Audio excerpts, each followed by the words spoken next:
আসসালামু আলাইকুম everyone, Rumpa lifestyle টিয়ারে সবাইকে স্বাগতম। আমার ভিডিওগুলো যদি আপনাদের ভালো লেগে থাকে অবশ্যই আমার চ্যানেলটা সাবস্ক্রাইব করে আমার পাশে থাকবেন। এই যে আমি ফিতাওয়ালা ম্যাক্সি কাটিং সেদিন দিয়েছিলাম, আজকে সেলাইয়ের ভিডিওটা দিয়ে দিলাম। তো আমি মেশিনে অবশ্য মোটর লাগানো আছে, কারেন্ট দিয়ে চলে। এই যে মেক্সির জন্য প্রথমে ফিতাটা সেলাই করে নিচ্ছি। তো ফিতাটা সেলাই করে নিতে নিতে চলুন কিছু কথা বলে আসি। তো দেখতেই পাচ্ছেন আসলে আমি কাজটা করতেছি, এভাবেই আমি কাজ করি। সংসার সামলানোর পরে, বাড়ির সব কাজ করার পরে আমি এভাবেই কাজ করি সেলাইয়ের কাজটা। যা টাকা পাই, বেশি মজুরি পাই না, গ্রামের বাড়ি, খুব অল্প মজুরি দেয়, কিন্তু তবু আমার হাত খরচার টাকা আমার হাজব্যান্ডের কাছ থেকে চাইতে হয় না। আমি নিজেরটা নিজেই আর কি হাত খরচটা চালাইতে পারি, এটা আমার কাছে একটা ভালো লাগে। তার পাশাপাশি আমার কিছু মোরগ মুরগি আছে, ওগুলা আমি খাবারটাও এখান থেকে এই টাকা দিয়েই খরচ দিয়ে আনতে পারি। এটাতে আমার ভীষণ ভালো লাগে যে আমি নিজে কিছু উপার্জন করছি। এই যে আমি হাতাটা সেলাই করে নিচ্ছি।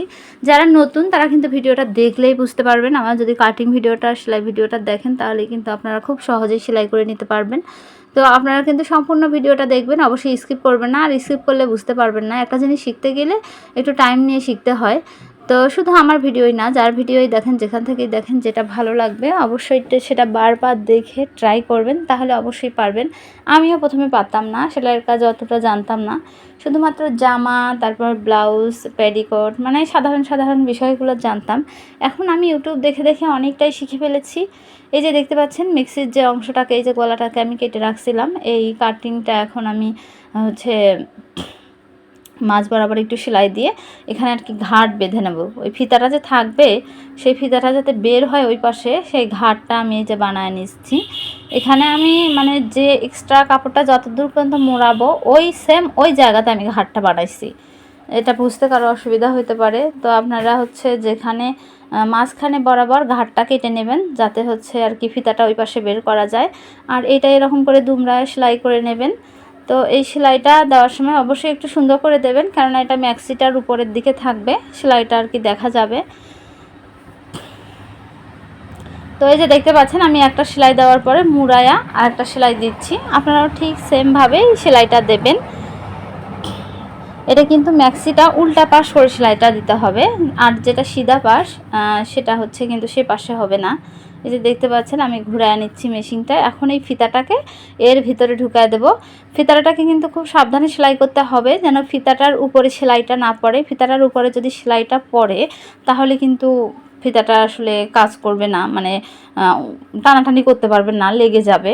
তো একটু আস্তে আস্তে একটু সাবধানে সেলাইটা করবেন, যাতে ফিতাটা আর কি ভিতরেই থাকে, ফিতাটা বাইরে না যায়। তো আপনারা এভাবে সম্পূর্ণ ভিডিওটা দেখে সুন্দর করে কিন্তু যারা বড় ফিতা নেবে ফিতাটাকে টান দিয়ে আরও বড় করেও দিতে পারেন। আমি ফিতাটাকে বড় করব না, এই যে অতটুকু বাড়তে নিলাম, নিয়ে ফিতাটাকে এখন কেটে দেব। এই প্রথম পার্টটা যেভাবে আমি সেলাই করতেছি সেম ওয়েতেই কিন্তু সেকেন্ড পার্টটাও সেলাই হবে। অনেকেই ভিডিওতে এসে কমেন্ট করেন, আপু প্রথমটা এরকম হলো, পরেরটা কীরকম হবে। ভিডিওতে তো সব বলা যায় না বা সব দেখানো যায় না, আর আপনারা তো ধৈর্য ধরে ভিডিও অতটা দেখেনও না, তো তাই আর কি বুঝা নিতে হবে। দেখতে পাচ্ছেন ফিতার আগায় আমি একটু ঝুল লাগাবো, যার কারণে এক্সট্রা একটু কাপড় আছে, সেই কাপড়টা দিয়ে আমি একটু ঝুল লাগাবো। তো তার জন্য আমি কেটে নিচ্ছি। এটা আপনার পরিমাণ মতো কেটে নেবেন। এই যে ফিতার আগাটা ঢুকে দিয়ে এখন আমি এই ঝুলটাতে সেলাই করে দেবো কোনাকাঞ্চিভাবে, তাহলেই এটা হয়ে যাবে। এটা তো যারা নতুন তারাও করতে পারবেন, এটা কোনো আহামরি কোনো বিষয় না। এখন কেটে নিলেই এত সুন্দর একটা ঝুল তৈরি হয়ে গেল। এভাবে আমি দুইটা ঝুল তৈরি করে নেব।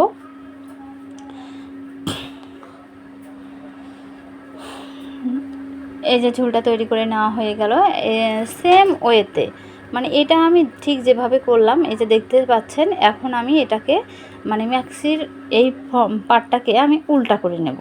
প্রথমে আমি এটাকে উল্টা করে নেব, নিয়ে এই গলাটাকে পিছনের দিকে ঢুকায় দেব, দিয়ে এই গলাতে একটা এখন পট্টি হবে। এই গলাতে এখন একটা পট্টি হবে, সেই পট্টিটা আমি কেটে রেখেছিলাম আগেই, কাটিং ভিডিওতে দেখাইছি। এই যে দেখেন, এখন পট্টিটাকে আমি দুই পাশ দিয়ে সেলাই করে নিয়ে নেব, আর এক পাশ সেলাই খোলা থাকবে, সেটা আর কি গলার সাথে সেলাই হয়ে যাবে। জিনিসটা ভালো করে একটু দেখলেই, স্ক্রল করে দেখলেই আপনারা বুঝতে পারবেন। এই যে দেখতে পাচ্ছেন আমি সুন্দর করে পট্টিটা দিচ্ছি। এই যে দেখতেই পাচ্ছেন কত সুন্দর করে বোঝাই যাচ্ছে, আপনারা দেখলেই কিন্তু বুঝতে পারবেন যে কিভাবে আমি সেলাইটা দিছি আর কেমন করে সেলাইটা দিছি, এটা আপনারা দেখলেই বুঝতে পারবেন। আপনারা অবশ্যই সুন্দর করে দেখবেন, পারলে বারবার টেনে টেনে দেখবেন, সেটা আমার ভিডিও হোক আর অন্য কারো ভিডিও হোক, যার ভিডিওই দেখেন সুন্দর করে দেখবেন। এই যে তারপর সিধা পাশে আমি গলাটাতে একটা সুন্দর করে সেলাই দিয়ে দিলাম সেম ওয়েতে। এখন আমি এই সাইডটাও করে নেব, এভাবেই আমি ওই পার্টটাও করে নেব। প্রথমে একটু অসুবিধা হবে, প্রথমে আপনারা পুরাতন কাপড়ে ট্রাই করতে পারেন, নতুন কাপড় বাদ দিয়ে ভুল হতেই পারে, কেননা আমারও ভুল হয়েছিল, আপনারও ভুল হতেই পারে। তো হচ্ছে আপনারা কিন্তু প্রথমেই হচ্ছে এটা এরকম করে পরে আবার কিন্তু হচ্ছে আপনারা পুরাতন কাপড়ে ট্রাই করে পরে কিন্তু আপনারা নতুন কাপড়ে করতেই পারেন। তো এই যে দেখতে পাচ্ছেন সেম ওয়েতে আমি এটাও করতেছি, দুই ধারে সেলাই করে নিছি, আর একটা পাশ হচ্ছে ম্যাক্সির সাথে সেলাই চলে যাবে, গিয়ে গলাটার পিছন পাশে পট্টিটা আর কি হবে। পট্টিটা হওয়ার পরে গলাটা অনেক সুন্দর হবে, মানে গলার শেপটা অনেক সুন্দর হবে। এভাবে সেলাই করলে আপনারা খুব ইজিলি সুন্দর করে সেলাই করতে পারবেন। আর এর চেয়ে সহজ উপায় ফিতা আলা ম্যাক্সির আছে কি না আমি জানি না। তো আপনারা এই যে দেখতে পাচ্ছেন সেম প্রসেসে সেলাই করে নেবেন। আমার আসলে দেখতেই পাচ্ছেন গলাটা এখনই দেখা যাচ্ছে, দেখেন কত সুন্দর হয়েছে।